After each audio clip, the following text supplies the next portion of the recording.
प्रवासी मजदूरों पर यूपी सरकार का बड़ा फैसला, पैदल या ट्रक टेम्पो से किसी को नहीं आने देंगे। दूसरे प्रदेशों से सिर्फ बस और श्रमिक एक्सप्रेस से ही आ सकेंगे मजदूर। राहुल गांधी दिल्ली के सुखदेव विहार में फ्लाईओवर पर मौजूद प्रवासी मजदूरों से मिलने पहुंचे। मजदूरों ने घर जाने की इच्छा जताई तो उनके लिए गाड़ी का इंतजाम किया गया। लॉकडाउन के बीच मजदूरों की हालत को लेकर राहुल गांधी ने सरकार पर साधा निशाना, कहा मजदूरों को कर्ज की नहीं मदद की जरूरत, सरकार डायरेक्ट ट्रांसफर स्कीम चलाए। राहुल गांधी की प्रेस कॉन्फ्रेंस के बाद बीजेपी ने किया पलटवार। संबित पात्रा ने कहा 39 करोड़ से ज्यादा लोगों को सीधे खाते में 34,000 करोड़ रुपए दिए गए। साथ ही राहुल को महाराष्ट्र के बुजुर्गों की चिंता करने की सलाह भी दी। 20 लाख करोड़ के राहत पैकेज की चौथी किश्त का ऐलान। कोयला सेक्टर में सरकारी एकाधिकार खत्म, निजी कंपनियों को मौका। डिफेंस प्रोडक्शन में एफडीआई की सीमा 49% से बढ़ाकर 74% की गई। दिल्ली समेत सभी केंद्र शासित प्रदेशों में बिजली वितरण का निजीकरण, सरकारी बिजली कंपनियां भी प्राइवेटाइज होंगी। कोरोना के केस में 108 दिन में चीन से आगे निकला भारत।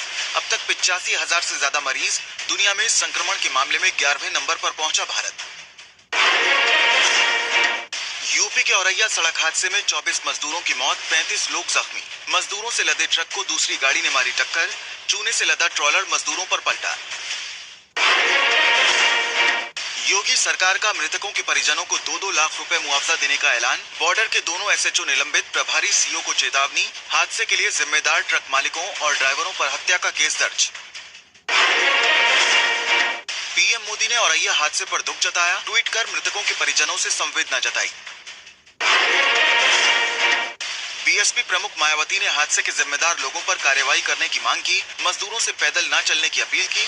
कहा आसपास के स्टेशन पर बैठें ताकि मजबूरन सरकार को घर भेजना पड़े। औरैया हादसे के लिए समाजवादी पार्टी ने सरकार को जिम्मेदार बताया। पार्टी प्रवक्ता अनुराग भदौरिया बोले, सरकार के अंदर संवेदना नहीं। बिहार के श्रम मंत्री विजय सिन्हा ने मजदूरों से धैर्य रखने की अपील की। कहा बिहारी मजदूर खुशियां लेकर आए, बीमारी लेकर न लौटें। सिन्हा ने यह भी कहा कि जहां से मजदूर आ रहे हैं वहां की राज्य सरकारों की जिम्मेदारी है कि उन्हें रोकें।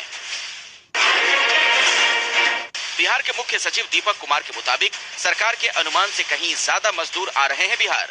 कहा हमने 7-8 लाख प्रवासियों के आने का अनुमान लगाया था, लेकिन अब तक 12 लाख से ज्यादा मजदूर आ चुके हैं। महिंद्रा ग्रुप के मालिक आनंद महिंद्रा ने सेना के टूर ऑफ ड्यूटी प्लान यानी युवाओं को 3 साल की मिलिट्री ट्रेनिंग का स्वागत किया। कहा सेना में 3 साल नौकरी करने वालों को देंगे रोजगार। कांग्रेस प्रवक्ता रणदीप सिंह सुरजेवाला ने एक वीडियो जारी कर मजदूरों के हालात पर चिंता जताई। कांग्रेस के नेता अहमद पटेल ने गुजरात में कोरोना टेस्ट को लेकर राज्य सरकार पर उठाए सवाल। कहा टेस्टिंग कम करने के आरोप लगाए। सीएम विजय रूपाणी ने दिया जवाब, आरोपों को गलत बताया। तबलीगी जमात मामले में ईडी का शिकंजा, जमात को मिलने वाले डोनेशन पर कसा। मरकज के अहम सदस्य मुरसलीन से पूछताछ से मिले बड़े सुराग। लॉकडाउन में मिली रियायतों के बीच अयोध्या के राम जन्मभूमि न्यास कार्यशाला में पत्थरों की सफाई का काम शुरू। नींव में लगने वाले पत्थरों को साफ किया जा रहा है। मुश्किल वक्त में भारत के साथ अमेरिका। डोनाल्ड ट्रंप ने कहा दोस्त भारत को वेंटिलेटर डोनेट करेंगे। भारत के साथ मिलकर साल के अंत तक कोरोना की वैक्सीन बनाने का भी दावा।